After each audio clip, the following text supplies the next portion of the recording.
السلام علیکم ناظرین، آپ دیکھ رہے ہیں ہیلتھ فار آل اور میں ہوں ڈاکٹر سبطین۔ بعض اوقات ایسے ہوتا ہے کہ کان بھاری بھاری ہو جاتے ہیں، کان میں ٹک ٹک کی آوازیں آتی ہیں، کان بند ہو جاتے ہیں، کان سے سنائی دینا کم ہو جاتا ہے اور چکر آتے ہیں۔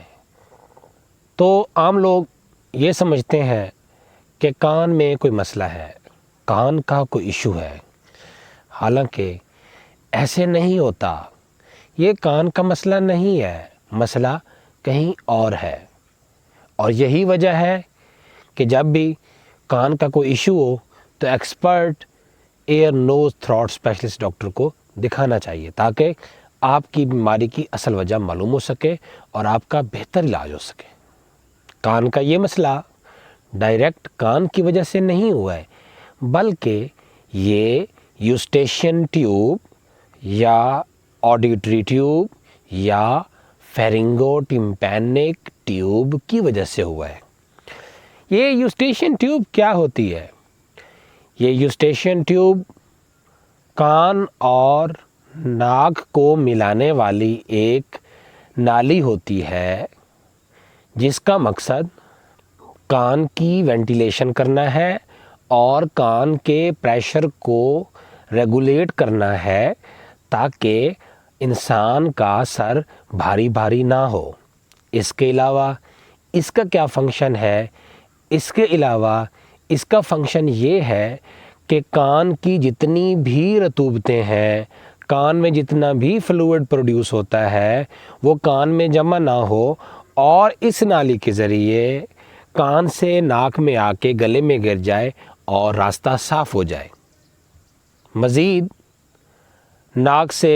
جو ہوا گزرتی ہے، اس ہوا کا جو پریشر ہوتا ہے وہ کان تک منتقل نہ ہو، اور یہ ٹیوب خود بخود اس ٹائم بند ہو جاتی ہے تاکہ کھوپڑی کے اندر کا جو پریشر ہے، جو ناک کے اندر آواز کی وجہ سے یا ہوا کی وجہ سے جو پریشر بنا ہے، وہ کان تک منتقل نہ ہو اور کان کے اندرونی اعضاء ڈیمیج سے بچ سکیں۔ یہ خدا تعالیٰ کی ایک بہت بڑی نعمت ہے کہ اس نے جہاں پہ کان کو پروٹیکٹ کیا ہے، وہاں ساتھ ساتھ کان کے فنکشنز کو بھی متاثر نہ کرتے ہوئے ناک سے ایسا کنیکشن بنایا ہے تاکہ ہمارا کان بہتر فنکشن کرتا رہے۔ اب یہ نارمل یوسٹیشین ٹیوب کن حالات میں ڈسٹرب ہوتی ہے، کن حالات میں یہ بلاک ہوتی ہے، جس کے بلاک ہونے کی وجہ سے کان میں درد ہوتا ہے، کان میں مختلف قسم کی آوازیں آتی ہیں، رنگنگ سینسیشن ہوتی ہے، کان میں پوپنگ سینسیشن ہوتی ہے، کان بھاری بھاری محسوس ہوتا ہے، سر بھاری بھاری محسوس ہوتا ہے اور بعض اوقات چکر آتے ہیں۔ ان کی وجوہات میں سب سے پہلی وجہ یہ ہے کہ جب انسان کو بار بار اپر ریسپیریٹری ٹریکٹ انفیکشنز یعنی گلے اور پھیپھڑے کے انفیکشنز بار بار ہوتے ہیں اور ناک کی سوزش بار بار ہوتی ہے، تو اس وجہ سے یہ ٹیوب بلاک ہو جاتی ہے۔ اس کے علاوہ ناک میں بچوں میں ایڈینوائڈز ہوتے ہیں، بار بار ریکرنٹ ٹونسلائٹس یعنی ٹونسلز کے بڑھ جانے کی وجہ سے ہوتا ہے، ناک کا کوئی ٹیومر ہو سکتا ہے، سائنسائٹس ہو سکتا ہے، کلیفٹ پیلٹ یعنی تالوں کا کٹا ہونا ہو سکتا ہے، ڈیویٹڈ نیزل سیپٹم یعنی ناک کی ہڈی ٹیڑھی ہو سکتی ہے، اور اس کے علاوہ ایسے بچے جو اسپیشل ہوتے ہیں، جن میں ڈاؤن سنڈروم ہوتا ہے، ان میں بھی یہ پرابلم دیکھنے کو ملتا ہے۔ تو آج کے اس سیشن کا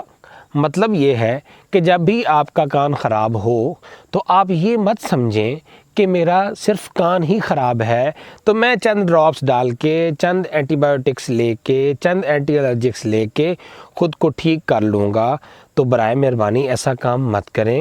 اور کسی قریبی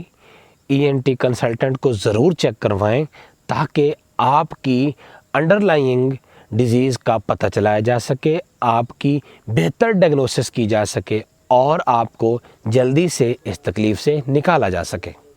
اپنا بہت خیال رکھیے گا۔ تھینک یو سو مچ۔ اللہ حافظ۔